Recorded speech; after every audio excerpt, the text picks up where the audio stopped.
సంఖ్యాకాండం 21:6 అందుకు యెహోవా ప్రజలలో తాపకరమైన సర్పములు పంపెను, అవి ప్రజలను కరువుగా ఇశ్రాయేలులో అనేకులు చనిపోయారు.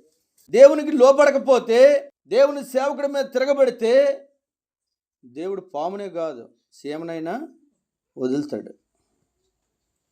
అంటే సైనికులు ఎవరు దేవుడికి? చెప్పండి, దేవుడికి సైనికులు ఎవరు? చీమలు, పాములు, పురుగులు. కరోనా చిన్న వైరస్ వదిలితే సచ్చారు అందరూ కూడా. ఇప్పటికీ కూడా ప్రబలం అవుతుంది, మళ్ళీ అవుతూనే ఉంటాయి. ఎందుకంటే రాకడ దగ్గర పడిపోయింది కనుక ఇక్కడ అన్ని శ్రమలు, శోధనలు, మరణాలు, శోధనలే ఇక్కడ కనబడతాయి. ఇశ్రాయేలు ప్రజలు చనిపోవడానికి గల కారణం ఏమిటంటే దేవునికి విరోధముగా వాళ్ళు ఏం చేశారట? సేవకుడికి దేవుడికి విరోధంగా మాట్లాడారు. సంఖ్యాకాండం 21:7 కాబట్టి ప్రజలు మోషే యొద్దకు వచ్చి, మేము యెహోవాకును నీకును విరోధముగా మాట్లాడి పాపము చేసితిమి.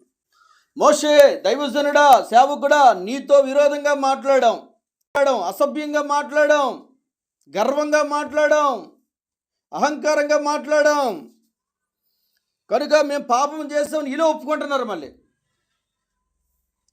యెహోవా మా మధ్య నుండి ఈ సర్పములను తొలగించినట్లు ఆయనను వేడుకో అని ఎవరు చెప్తున్నారట?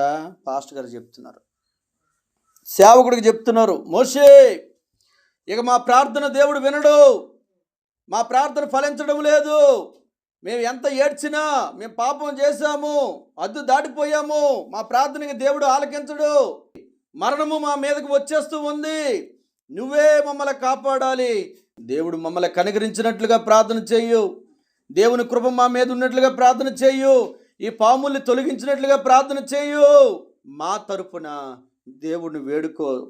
మోషే దైవజనుడా, దేవుని సేవకుడా అని మోషే కాలు మీద పడ్డారట వీళ్ళందరూ.